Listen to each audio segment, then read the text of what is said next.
Hello, ma'am. Hi, I'm still here. Okay, shall we start the session?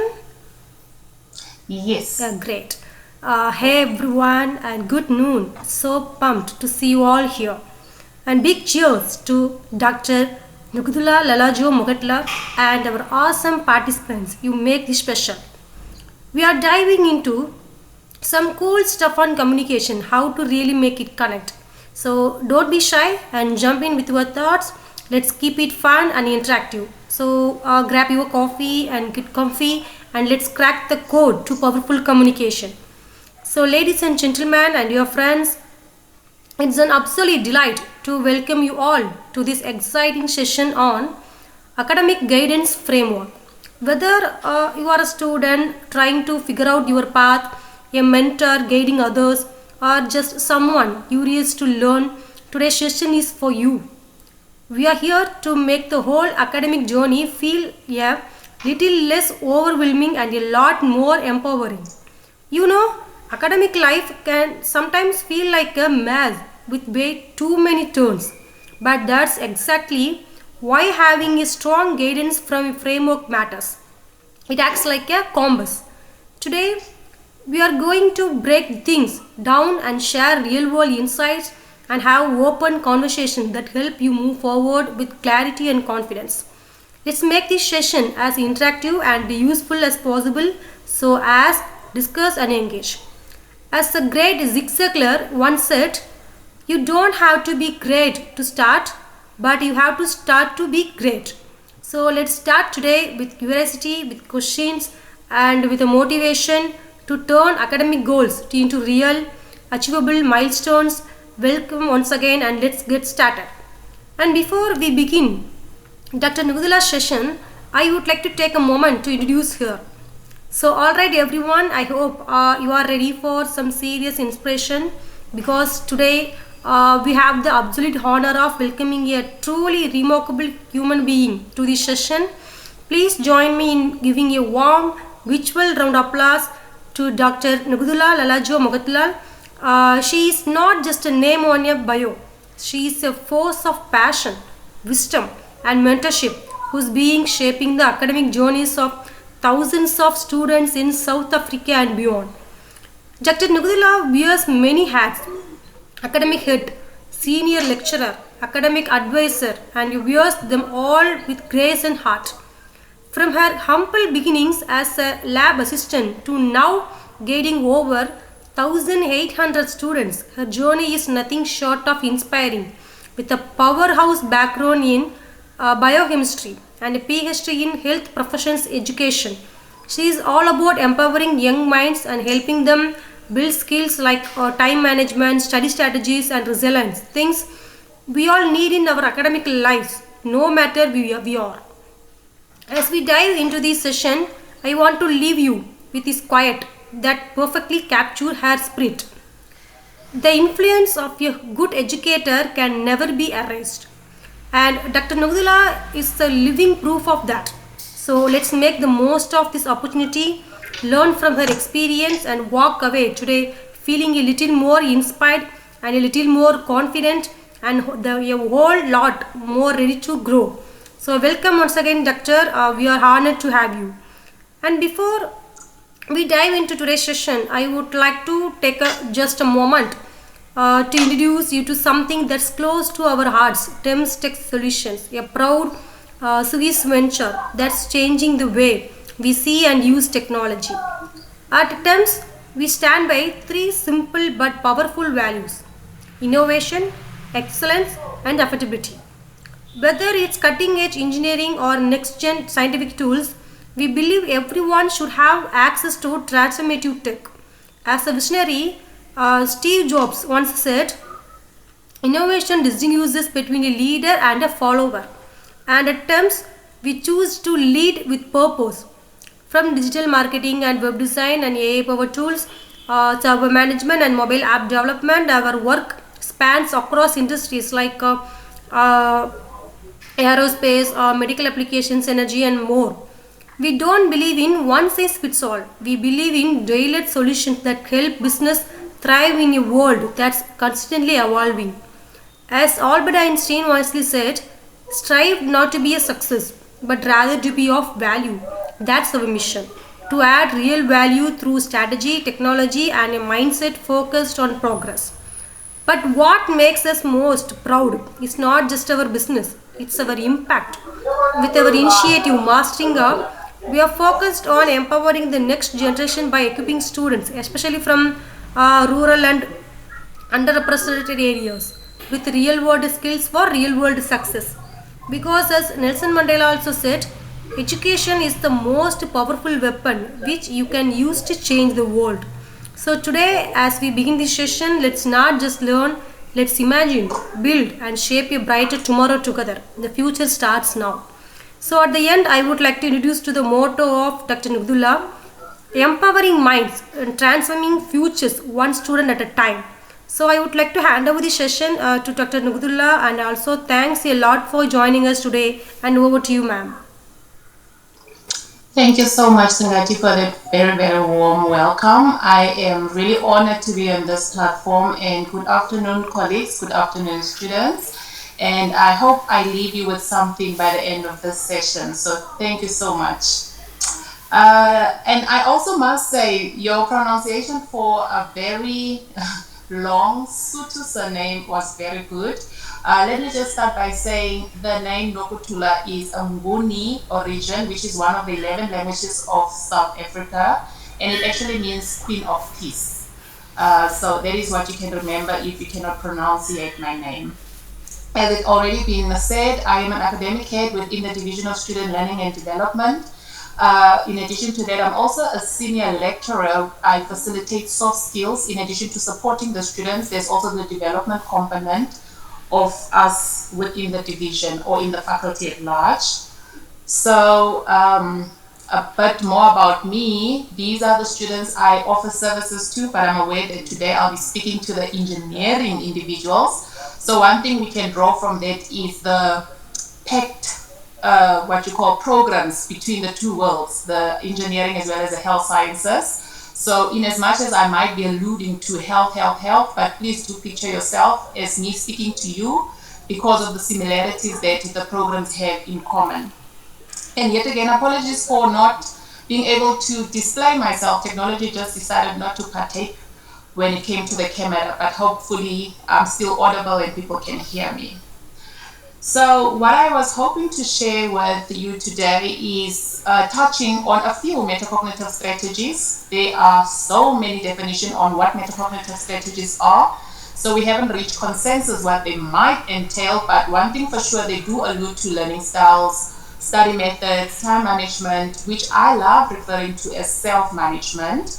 And I'm also going to touch a bit on test and exam techniques, which is basically the core strategies that we do facilitate when it comes to student support within the Faculty of Health Sciences. So the definition I went with in relation to what metacognitive strategies are is just to bring awareness to one's cognitive process, meaning how do you self-regulate yourself, how do you manage yourself in the process of being exposed to the content, and what conscious decisions are you basically taking every day as you're subjected to workload to acquire the knowledge that you're subjected to. So the conversation that we usually have with the students is to paint a picture that you have decided to come and enroll in a higher education setting. This is where you are keen to obtain a degree, which is the vision that you came into the space with. In addition to having a vision, there is also certain goals that you would basically have in place to help you get closer to the vision. So that is referred to as an action plan. However, without you acting on the action plan, you're still a step away from attaining that qualification. So when we then bring in the element of student support, we don't necessarily say, come to us because you're struggling, but rather we are saying, as you plan, bring us in so we can give guidance on how you can optimally achieve the goals that you set out. And also, are they being realistic? You know, sometimes we would be struggling in a specific subject, for instance, and we would be passing, not that we're failing, but then we're not satisfied with the 60 and we're aiming for an 80. And when we do not get the 80, we tend to lose motivation on things not being able to work out for this specific module. But then once you actually soundboard this plan that you have, one can look into how realistic is it, how attainable is it, by taking into consideration your confidence, for instance, within that specific module, your awareness, what is it that is working with this module, you being the individual who's now subjected to the content, how are you finding the content, your discipline for this module, the self-respect element, and the respect for others being either your lecturers in this instance, the colleagues that you're supposed to work with. So the respect just that is also extended to other individuals. We also look into your drive. So how keen are you to show up for this module? It is content, it's overloaded, it's intimidating, but more than anything, are you there every day showing up so that you can achieve the goal that you set out for that specific module, or the entire curriculum for that matter, to achieve that vision? And as we also know, Robert Kiyosaki mentions in his Rich Dad Poor Dad that more than anything, the boring plans work. And for boring plans to work, we need consistency. So consistency is what will ultimately bring all of these characteristics together as a self-managed individual in order for one to show up with whatever you might have had in mind in order for you to achieve that vision of attaining the qualification. It is also important to break down the language in which the students are then subjecting themselves into this new environment. So before we even get to offer guidance with support, it's important for one to know, what am I signing myself up for?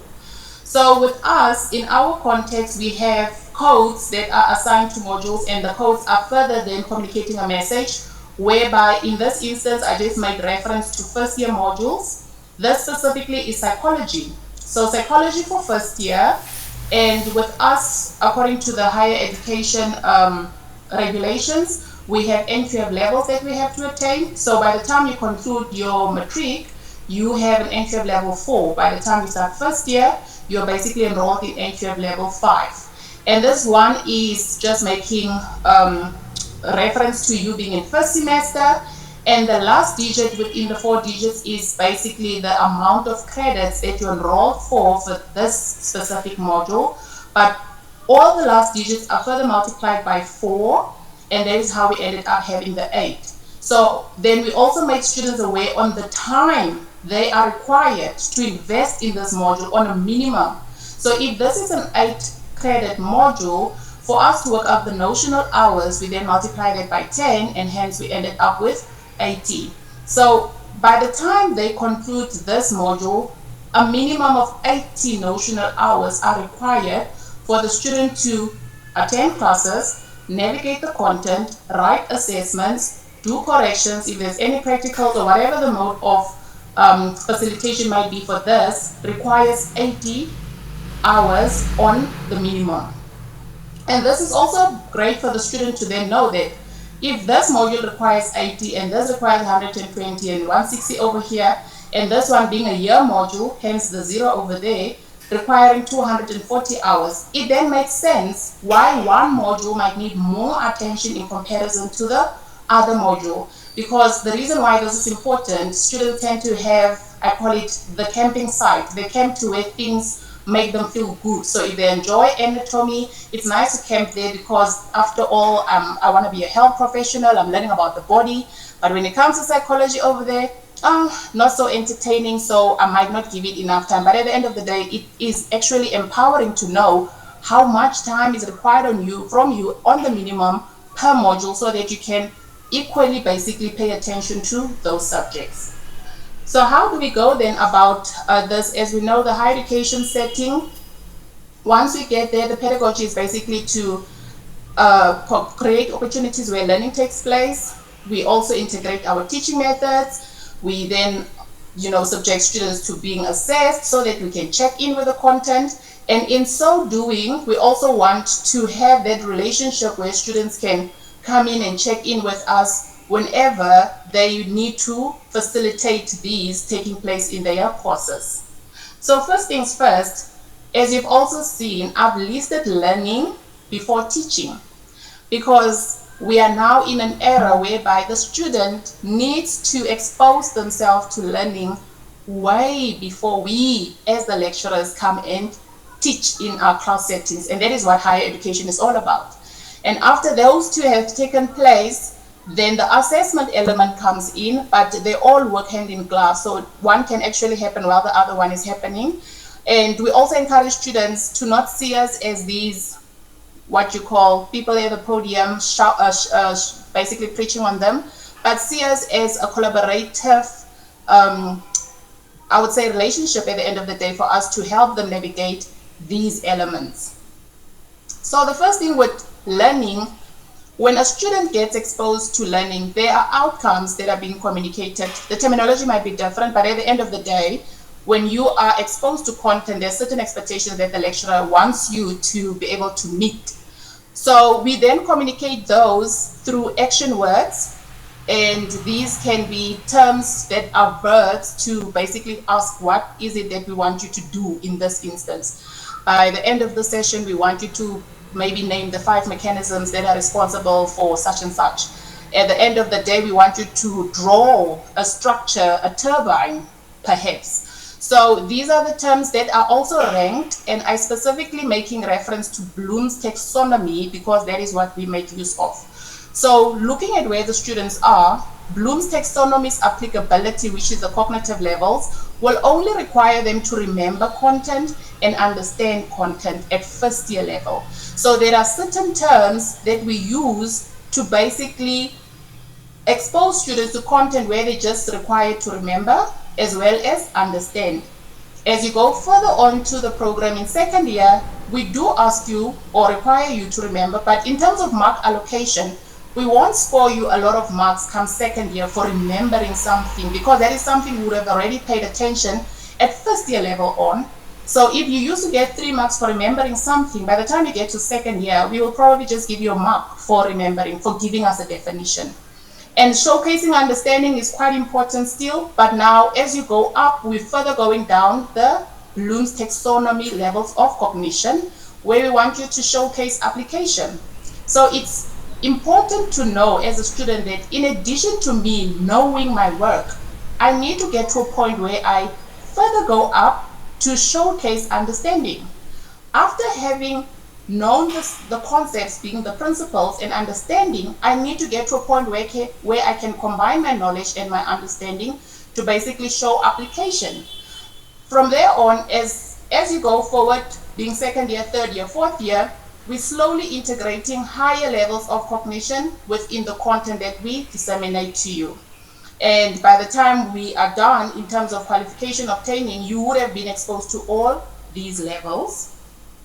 And I further made a table just to also show the interpretation of what is it that we want from you when we use one key term such as naming or listing, and then we will then give you an idea of what is it that you need to do when you are encountering such a term.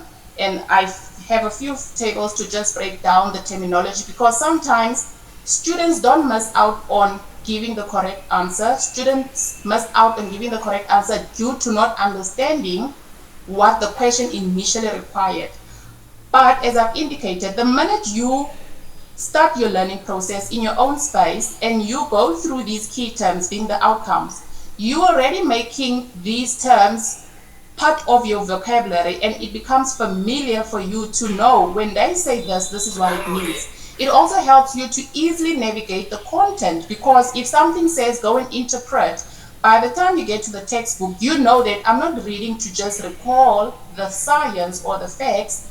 I am reading so that I can go and translate this to someone else. So you're already familiarizing yourself with the vocabulary when you expose yourself to outcomes, and that is your first point of contact when you are subjecting yourself to new concepts as the novice. So learning doesn't take place in class. There's a role that you need to play as a student, and that comes from you preparing for class, and that is where you initiate the learning process. And I'm hoping that if there's a question, you should feel free to stop me at any given moment, so that we can actually have, more of a chat rather than a presentation. So now that you as a student has been exposed to new content where you might feel intimidated because it's terminology that you've never seen, you might even feel overwhelmed because looking at the bulk of the work that you have to do in this specific session or chapter could be intimidating. But as I've said initially, that you can navigate the content by using the outcomes. With using the outcomes, by using the outcomes, you then basically having a sense of what is it that will be expected of you to know. And then coming to the learning styles, as I've alluded that I'll be touching on the learning styles. How does the learning styles come into play? Every student who made it to higher education knows how to basically study. And this individual also comes with a learning style. And that is their preferred learning style. This is what they are comfortable making use of to navigate content. So they either prefer to navigate content visually. One might prefer to navigate content by auditory listening skills, kinesthetic, read and write. But the emphasis here is, as you navigate through the outcomes, which I have indicated that we rank them in our setting using the Bloom's taxonomy, which is the cognitive levels, where you need to showcase your knowledge of content through remembering or knowledge, understanding, application, analysis, evaluation, and creating. And first year level, we mostly focus on remembering and understanding. But now, as you navigate through the outcomes, say for instance at level 1, not all outcomes will speak to your specific preferred way of learning content. For instance, if you are required to recall, and say for instance you are a kinesthetic individual, recollection of information could easily work with being a reader and a writer. Just writing down the facts and knowing that there's 3 pointers I need to remember could work optimally. But for someone who's a kinesthetic individual, who then approaches the specific outcome using their preferred method, might not effectively communicate with the content in order for them to develop recollection of the content they're supposed to know. So the awareness I want to bring here is, as you initiate the learning component of going through your work, it is wise to know that adaptation and acquisition of other learning styles are required for you to effectively navigate your expected outcomes. So what does this mean? As I've said, this is an acquired skill. You might not feel comfortable being a visual learner. However, if the outcome requires you to be a visual learner, that will be the great opportunity to begin to harness that skill of being a visual learner. And in some instances, you will be required to be an auditory learner. In some instances, it requires you to make use of all of them in one outcome. So the idea here is to see the relationship of using your learning style and how that can speak into navigating the expected outcomes. So there's a relationship between the two, and just because you have a certain preferred learning style, it might work, but not in all instances. And the awareness for you is to know that I can already pick up on what might be the best approach in navigating the content by exposing myself early to the content and also seeing which of these learning styles could be the most effective one to navigate the content. The idea here, as I said, everybody who's at higher education level can definitely study, but I'm not here to come and teach you study methods. I'm here to give you tips and tricks on how to do it effectively. So instead of having to read a paragraph over and over and over again, using a method that you feel comfortable with, be in a position to challenge yourself to use something that will work effectively even though it makes you feel uncomfortable. Okay, I hope the message is clear on that slide. Now coming over to the study methods. So when it comes to the study methods, we're still having the learning styles in mind, as I've indicated, that when you start the learning process, you will start with preparing for class. This is the element that also speaks to the respect for others. Do your part so that the person you're walking into class with will come into play and do their part. So it's a respect relationship among themselves, between you two. It's a respect relationship between you two. So if you come into class, you already know what is expected of me, and the individual who will be in class being the expert, it can either be in a class setting, such as face-to-face, or in an online setting, but do your part. Do show up having done your part. So as you navigate through the outcomes, you have an expectation of, when I come into class, what is it that I already know, and what is it that I do not know as yet.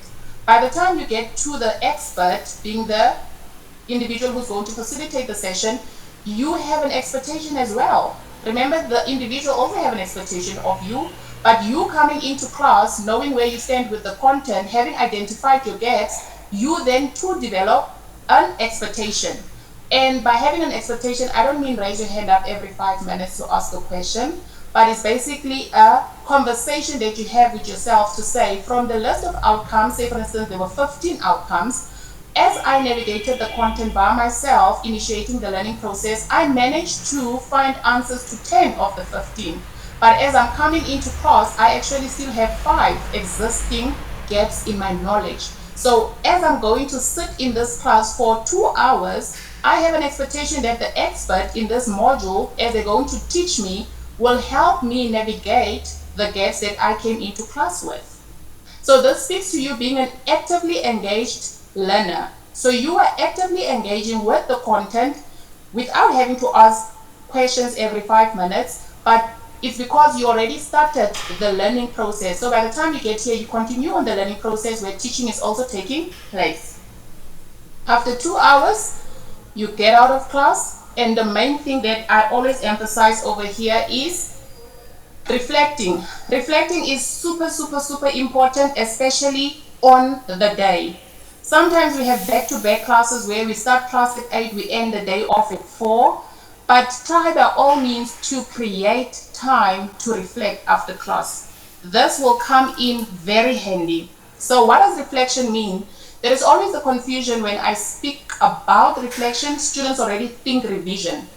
But revision and reflection are different, and I also want to further allude to it being called the brain dumping process. So let's see reflection as a brain dumping process. What does brain dumping entail? It means the minute you expose yourself through the preparation process, you took something and you stored it in your brain.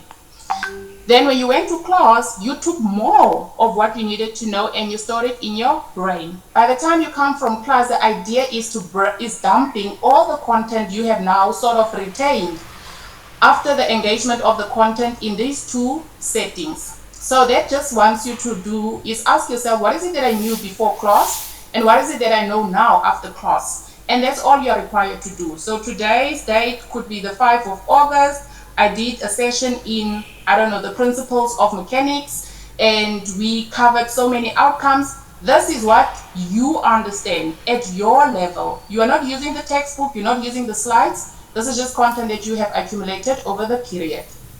Soon thereafter, the studying already comes into play. So students love asking, so ma'am, when is the best time to study? Well, the best time to study is when you have new content. So if you got new content today, today would also be the best day to start studying. So every day you're subjected to new content, so which means every day is a study day. Now coming to the studying, as I've also indicated, realistically speaking, if you had class and you end up at 4, you might not have the energy to already jump into the content, but at least do the brain dumping process. Because the next day, when you start studying, it will be best to then make reference to what is it that you know, which is now that piece of paper that you jot down everything that was in your brain to start initiating the studying process. So you already worked on the what is it that I know, what is it that I do not know. So now that I'm going to sit down and study, I now know what is it that I need to navigate. Why is this important? Because there is just this thing where we tend to fall back onto content that makes us feel good, and we take up time from the content that intimidates us still, that is hard to navigate, but because of we want to feel good by the time we're done engaging with the content, we will study the things that we already know and move away from the things that we do not know as yet. then the question is, when do you then make time to study the work that you do not know? And this is where we find students studying 3 days leading up to the test, the core content, the hard content that they needed to have studied on the day soon after they actually went and got the content. So now that you know what is it you need to study, the other important question is how? How are you planning to study this? Because remember, you know how to study, but now going into detail, how do you in fact study?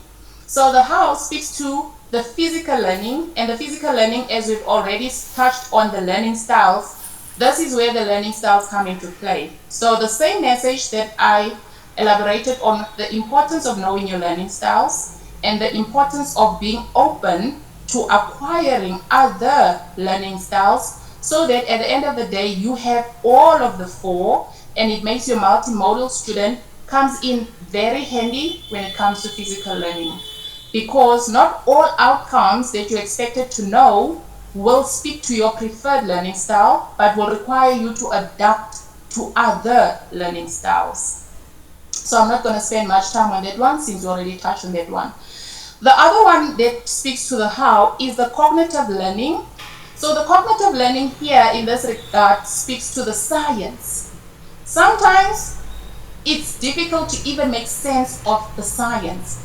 More so in health sciences, not only are you learning the science, you're also subjected to learning a new language. You need to know Greek terminologies, you need to know Latin terminologies, and you now need to understand how the Greek and the Latin comes together in the English context. So as we navigate the content, it's difficult at times to make sense of what is being said. So that is why we always need to rely on our outcomes. The outcome basically serves as a navigator to say, go and look for this. So if you have, I would say, a chapter that is worth 50 pages to go through, if you do not use your outcomes, you would find everything important from page 1 up until page 50. But if you are a second year student who only needs to perhaps know 10 outcomes of the 50 pages, then that is all you need to know at second year, because perhaps next year the same book gets used, the same pages are made use of, but the difference would be the expected outcomes. So it is wise to always rely on making use of your outcomes as you navigate the science, because that automatically makes you an active reader. You end up being actively looking for content that speaks to you, that is relevant to you, and that will actually empower you to know what is relevant for you at that specific level, and don't find yourself reading the nice to knows, but rather the must knows. Because yet again, the reality is there is a lot of work that needs to be navigated. Sometimes we feel there is not enough time to do so. So then why waste time if you in any case don't have enough time? Rather use what is relevant and just navigate that. So this is basically navigating the science, and the science or the content that is relevant to you. Now that we have a manner in which we can navigate this content, and we're actually navigating this content, what more is needed? This is where the emotional learning comes in. The emotional learning talks to, now I have the content, but I just don't want to have it for the 5th of August. I want to have this for the 5th of September. I want to have this for the 5th of November. I want to have this in 5 years' time. So what is it that I can do now in order for me to have this retained for a longer period? And this is where we speak about the association. Now you've learned a new terminology altogether, coolest concept that you've learned all your life. How do you make it your own? This is bringing in this new content into something that could have been, I could have heard this before. Now I'm bringing in the new scientific terminology into something that I've heard 10 years ago or 6 years ago. And all of a sudden, it's not new intimidating information. It's something that I'm now connecting with what has been existing in my brain. And I can now remember it because I made this association of this new knowledge. More so, I now can relate with this new concept that I just learned. So the chances of it going out of my brain now are getting slim. And more so, I'm making it memorable because it's no longer just black and white work that I found in the book. I put in the color through the association. I related with this content. Now it's memorable to me because I made it my own. I took ownership of the work that was subjected to me to know. So the work that I'm already putting in terms of the studying, won't be seen as wasted energy, because what I'm doing, in addition to knowing the facts and navigating the facts, I am intentionally looking into ways how I can store this in my brain for longer periods of time. So these are the three components that I want to associate with how we navigate the content.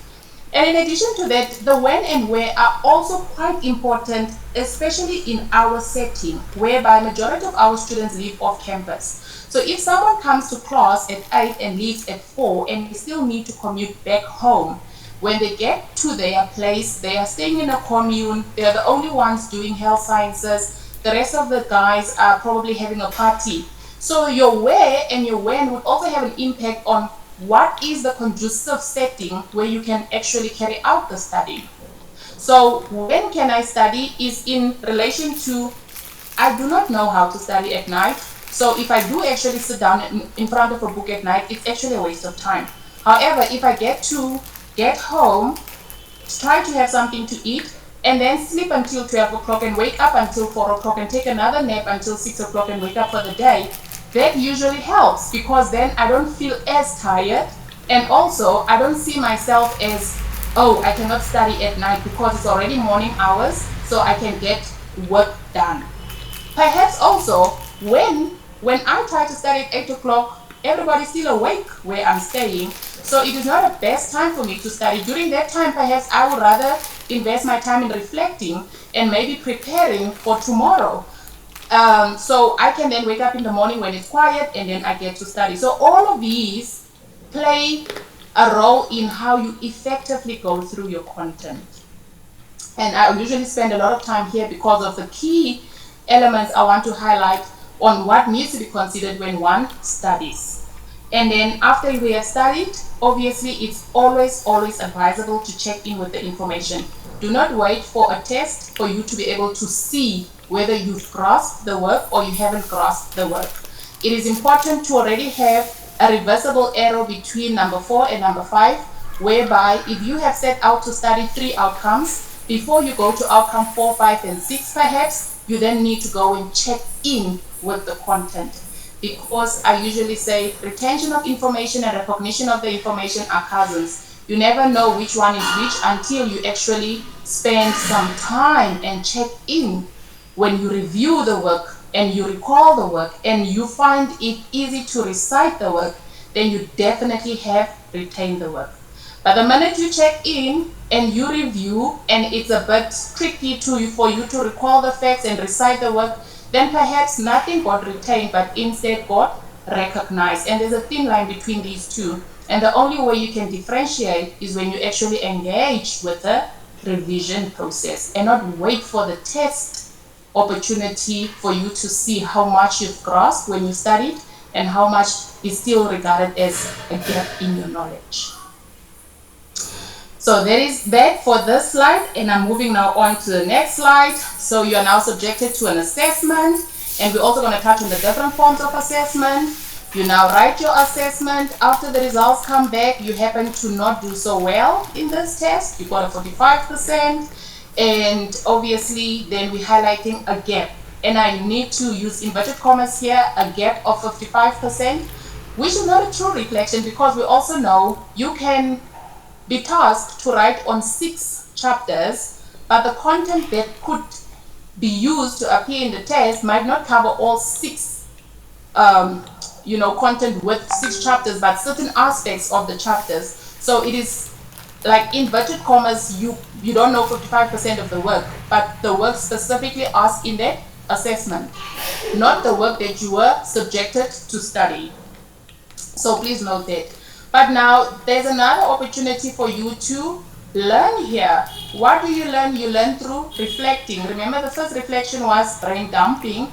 Now this reflection is yet again a learning and as well as a teaching opportunity to figure out how come I didn't know 55% of the content that I was assessed on. And looking at your test to figure out what exactly went wrong is an opportunity for you to better prepare for when you're subjected to the same assessment, for instance, or the same questions in a test setting. So when you go through this, is to navigate what could have went wrong, and when you do this, it's also wise to check in on how you initially studied the content. Not just take note of, oh, I didn't remember this, oh, I didn't remember that. But it's a matter of how did you study this, so much so that when you were assessed, you still ended up not knowing it. So we also look into the studying approach, and once you fix that and come back to the revision, it should then be easy for you to now fix the mistakes that were identified in an assessment setting. And this further prepares us for a exam, which is now a summative setting. And as you also can see here, by this time when we write this one, we also hope that the gaps are closed in that regard. And that's the message on the slide. I would like to take a pause here and just see if there's any questions at this point in time before we move on to time management, which will be quite short, as well as test and exam techniques.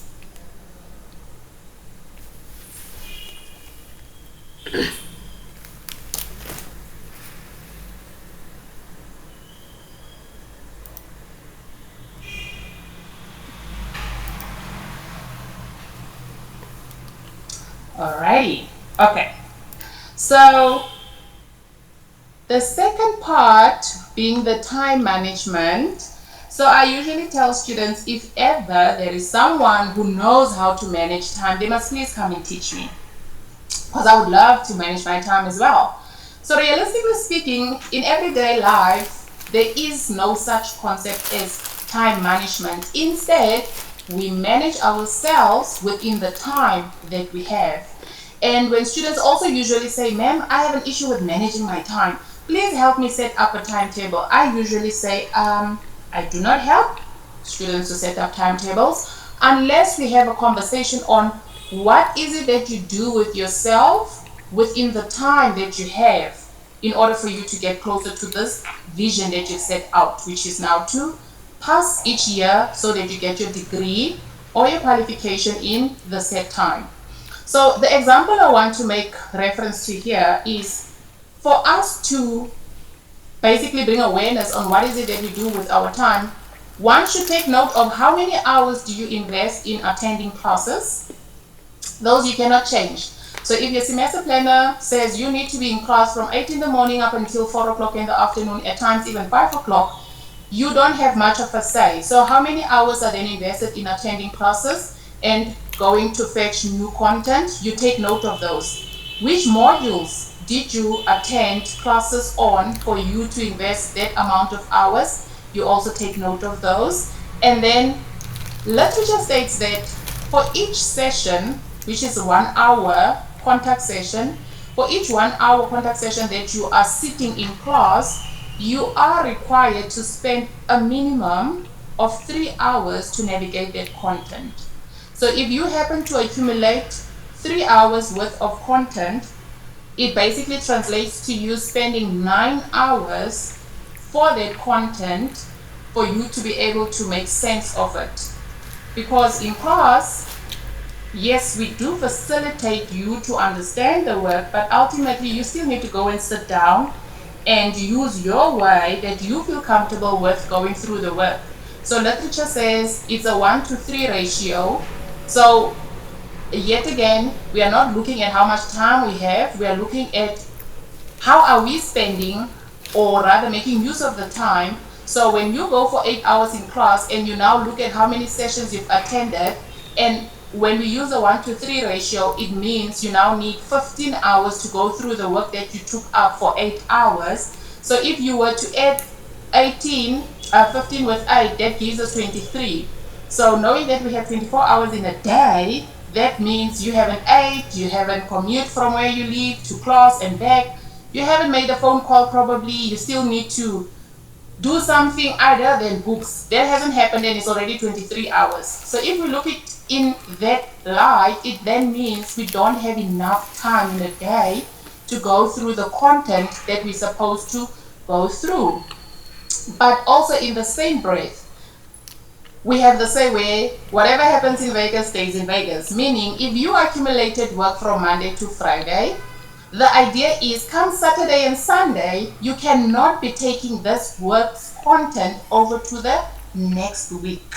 You need to find tools and means to help you navigate this content so that it ends in this week. Hence, what happens in Vegas stays in Vegas. And this is where the self-managing comes in to say, how can we equip you basically with getting that task done, whereby anything and everything that was accumulated between Monday and Friday doesn't move or doesn't spill over to the next week. And then we speak on the study methods. We go into detail on how you can actually break down an elephant and de-chunk it and eat it bit by bit. So I do not set up timetables for students. I set up goals. I set up outcomes to be achieved. I look into you tracking. What did you go and get today? Or when are you going to do the brain dumping session? How many outcomes are you targeting to study? By the time you get to Tuesday, there's still work left. So how are you integrating Monday's content while also tackling Tuesday's content?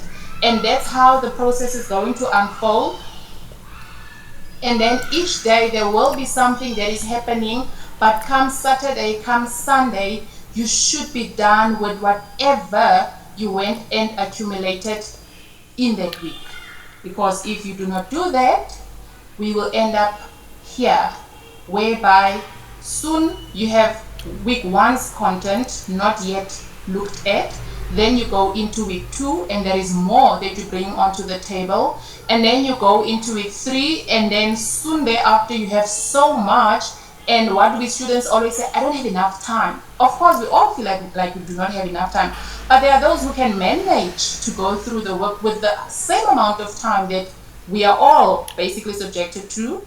So what is it that you are doing that is not allowing you to go through the content? And what is someone else doing that actually allows them to deal with the content? Because there comes a point where you are forever chasing to basically go through the work for an assessment, but not really understanding your work, not making sense of the work.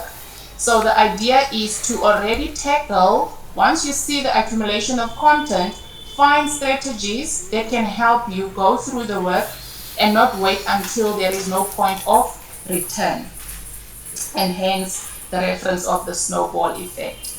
And my last chat is on the test and exam techniques. Usually I go into detail on how each one would then respond to navigating assessments. But the biggest thing here is when we go through content, we should have the awareness that we are subjected to certain assessments because their purpose is to intervene. But even though there is a case with formative assessments, we are subjecting ourselves to semester tests, be it CE, continuous evaluation, so that we see what is it that I know, what is it that I still need to work on. But that is not the only time where you can find out whether your methods are effective, whether you understand the content. You can already sense that by being exposed to your content on a daily basis. So you don't have to wait on an assessment for you to now see whether your methods are working or not. And then we have the summative assessment. So this is the decider. So when we write summative assessments, this is now, are you moving on to the next level or aren't you moving on to the next level? So there isn't much room for intervention to take place because intervention would have already been offered in opportunities where you are subjected to assessments, formative assessments. But come a summative assessment, you also don't have time to start studying everything that you're subjected to. We only have time to further fill in where there are gaps in our knowledge. So the preparation for formative assessment is different from how you would prepare for a summative assessment, because summative basically summarizes everything that you already studied and wrote a test on and knew what is it that you initially did wrong and tried to fix on that. So by the time you get to a summative assessment, you will be writing 3 modules, or subjects in 1 week. and you would be having 2 days or a day even apart from you writing these exams. So there isn't time to now bring up your A game. So your A game is already required here. In preparation for the formatives, you are required to have a method that works. If it doesn't work with the first assessment, fix it way before you get to the summative assessment. And this is where I bring in the basically dealing with your skeletons in the wardrobe. So when we prepare for the summative, we are literally just dealing with what we would regard as our skeletons, our gaps in knowledge. Because as I've also said, by then you would have written 2 or 3 tests already in the module. You now have a predicate mark.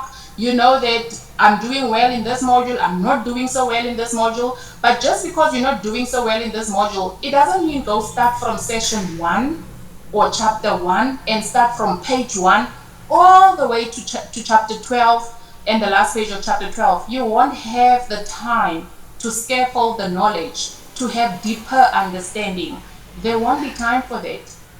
So if there is no time for that, there is only time to close your gaps. So what do we do then in preparation for summative? We only target the gaps in our knowledge. And even though it might feel like you do not know the work, by the time you go into an exam, at times it's there. It's like riding a bicycle. You might not have been on a bicycle for the past 3 years, but the minute the bicycle is put in front of you and they say pedal from here till there, you'll be able to do it. So the same with content that you've actually been exposed to for the whole semester. It might not feel like it's there, but the minute you are required to showcase your knowledge, it will be there to an extent. So where there is no knowledge whatsoever, that is where we need to close those gaps, because after all, anything can be asked in an exam setting. And this is where I then make this awareness to know which modules you're excelling in, which are you just passing, which are the borderline passing, and which are the fail. Because with us, you can get into an exam with a 45% predicate. So which means in the exam, you need to be fighting for 55 in order for you to pass. So if that is the case, how do you prepare for such a module? In comparison to a module whereby you are like the top student in class, you're getting 90%. Yet again, how do you prepare for that module? So that is the awareness I want to bring in preparation for the different assessments. And basically also just highlight that more than anything, you need to yardstick your knowledge, your understanding, and your application. And depending on which level you are in terms of level 2, 3, or 4, then other cognitive levels come into play. But as they say, if you can't track it, you won't be able to manage it. So yardsticking your knowledge and your understanding allows you to manage yourself with what it is that still needs to be done and what it is that you've already done and it actually works. So yes, that is dealing with our skeletons in the wardrobe. And also heading into the summative assessment, this is basically where critical reflection comes in. We have been reflecting twice already in preparation for the exams, but the emphasis here is the critical reflection on what is it that I've been doing when I was studying the content, why did I do it this way, how did I go about it, when and where did I do it. But then when it comes to revising the contents, trying to see what is it that I know, what is it that I do not know, where do I stand with the content, and it's going to be a back and forth until we fix the loose ends that still needs to be fixed in the process. And basically, that is all I would like to share with you, and that's it for me. Thank you so much. Yeah, thank you, ma'am. Thank you so much for this wonderful presentation. So I have some questions here. Shall I ask those questions now? Yes. Okay, great. Right. That's my first question. How will academic guidance frameworks evolve to support students in a hybrid or fully digital learning environment in the future? So if I get it, the question is, how does this framework basically help a student to learn who is in a hybrid setting? Okay.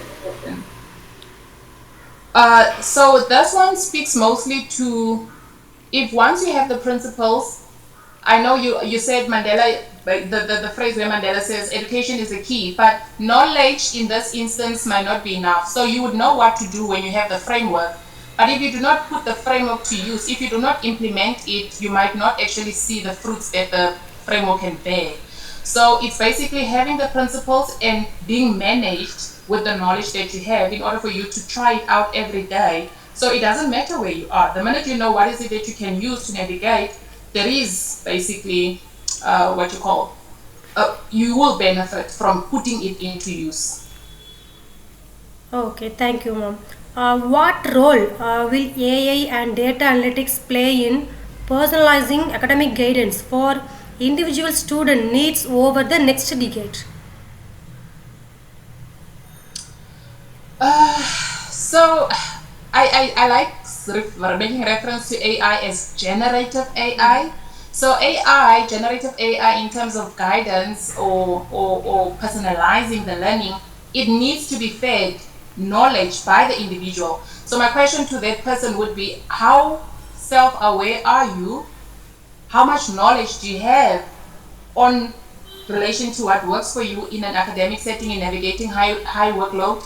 And that knowledge will basically help you to feed AI to personalize what works for you, because AI has a lot of information, but it's only accessible with what you put in, what you generate for it to give to you. So before you even rely on AI, rely on yourself. How much do you know about yourself? How aware are you in relation to what works for you? And that can then help you further access a resource such as AI to basically give you a product that might work for you. But also, you need to basically check in with, where do you use it? Is it applicable in semester one? Does the same plan that you were given to personalize, strategies for you work in semester two? So you need to be reflective. You need to always check if it works, I would say. Okay. So, in what ways can future academic frameworks be made more inclusive to support students from diverse cultural and socio-economic backgrounds? Um, that is a very brilliant question. So in our setting, we use the principle of Ubuntu. So Ubuntu is basically taking into account the human element of, and not just the academic. So when a student walks in, they're just not a subject or a course. So we deal with the human being. Hence, even when I spoke on the study methods, we take into account of, when I say this is a framework, will it work for you who has to commute 2 hours to get to campus? Will it work for you who stays with individuals who don't necessarily respect the demand of your program? So we bring in the human component, and with that in consideration, we then speak to what works for the person. So we are basically contextual with what support we give. And that is a principle going into future. So, thank you, ma'am. This is my last question. What strategies should be implemented to ensure future academic guidance frameworks promote not only academic success but also mental well being and life skills? Uh-huh. People have got good questions. Thank you so much yet again for that question. This allows me to tap a bit on the research that I'm doing. So within my PhD, I'm looking at social learning and social integration components, which means in addition to just supporting the student when it comes to their academic workload, for instance, such as the courses that are so demanding, what else can be brought into play to holistically look out for this human being? Be it there has been a distress, such as a family member probably passed on. How do we accommodate this individual's social needs at that given point in time? This speaks to the social support, the emotional support, be it mental health, be it someone who even has ADHD, be it someone who is always subjected to test anxiety. So this is where we're steering towards, to find tools that can work and be brought in as recognized to support students, because it's things that we know are happening, but we do not necessarily have tools in place yet. So I can answer and say that we are actively aware that that is happening, but we still don't have the platforms to communicate and come to an agreement of what is it that we need to bring on board. So that is also the outlook for me, to have that work into the academic setting. Okay, okay. So thank you for the useful answers. They have been really helpful in clarifying the topic. I hope the participants were able follow along and understand the key points shared. So, your insights have certainly added value to the session. So, on behalf of all the participants and organizers, I would like to extend our heartfelt gratitude to Dr. Tlalajoe-Mokhatla for gracing us with her presence and sharing such a deeply inspiring and insightful session today. Ma'am, your dedication to student development, your academic excellence, and your tireless efforts to foster meaningful educational transitions have left a lasting impression on all of us. So, your journey from a laboratory assistant to a highly respected academic leader, it's not only motivating but also a true testament to the power of perseverance and purpose and passion. Your words today have sparked new ways of thinking about academic guidance, and we are truly enriched by your knowledge and experience. So, thank you once again, Dr. Nokuthula, for taking the time to engage with us and for your wisdom and for being a shining example of what it means to empower others through education.